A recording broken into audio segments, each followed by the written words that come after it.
আসসালামু আলাইকুম। আমি জেসমিন নেওয়াজ আমার কুকিং চ্যানেল থেকে আপনাদেরকে জানাই স্বাগতম।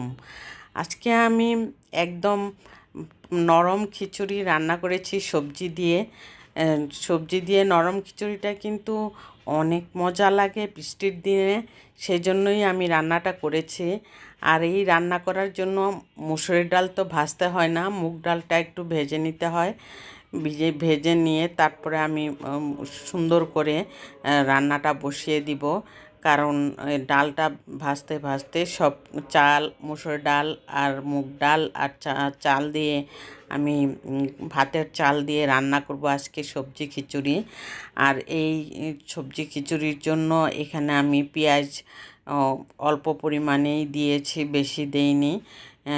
যতটুকু দরকার ততটুকুই দিয়েছি। আমি বেশি পছন্দ করি না, আসলে বেশি পেঁয়াজ আমার ভালো লাগে না, সেই জন্য আমি পেঁয়াজটা একটু কম ব্যবহার করার চেষ্টা করি। আর এখানে একটু হলুদের, যতটুকু খিচুড়ির মধ্যে হলুদ লাগবে ততটুকুই আমি দিয়েছি। দিয়ে শুধু হলুদের গুঁড়া আর লবণ দিয়ে আমি সবজিগুলি আগে একটু ভেজে নিয়েছি।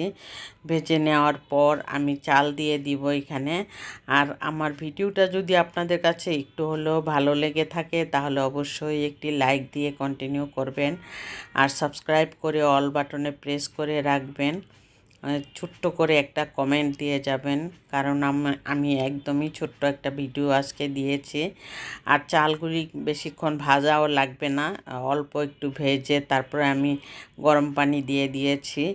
গরম পানি দিলে একটু তাড়াতাড়ি বলকটা চলে আসবে, সেই জন্যই আমি দিয়েছি। কারণ সিদ্ধ চাল দিয়ে, যখন ভাতের চাল দিয়ে খিচুড়ি রান্না করা হয় তখন কিন্তু ঠান্ডা পানি দিলেও চলে। আর আমি কিন্তু গরম পানিটা দিয়েছি শুধু তাড়াতাড়ি বলক আসার জন্য। এখানে সবজি দিয়েছি গাজর, আলু, টমেটো, তারপর টমেটো না, গাজর, আলু আর বরবটি। এই খিচুড়িটা কিন্তু যখনই এরকম বলক আসছে তারপর আমি ঘি দিয়ে দিয়েছি। ঘিটা দেওয়ার কারণে কিন্তু খিচুড়িটা অসাধারণ টেস্ট হয়েছে। আর গরুর মাংস রান্না করেছি, গরুর মাংস দিয়ে আর ডিম ভুনা করেছি। ডিম ভুনা করে আর গরুর মাংস দিয়ে আজকে খাবো আমরা। আর ডিম ভুনা আর গরুর মাংসটা আমি এই ভিডিওতে দেখাচ্ছি না, কারণ ভিডিও অনেক বড় হয়ে যাবে, সেই জন্যই আমি এই খিচুড়িটা দেখিয়ে দিলাম। রান্নাটা দেখাতে না পারলেও আমি কিন্তু খাওয়াটা দেখিয়ে দিলাম। এই যে গরুর মাংস, এই খিচুড়ি আর আলুর ভর্তা করেছি খুব লাল লাল করে, তারপরে ডিম ভুনা করেছি, আমার হাজব্যান্ডকে এখন খেতে দিয়েছি।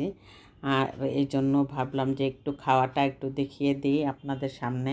আর আপনারা কেমন হয়েছে কমেন্টে একটু জানাবেন।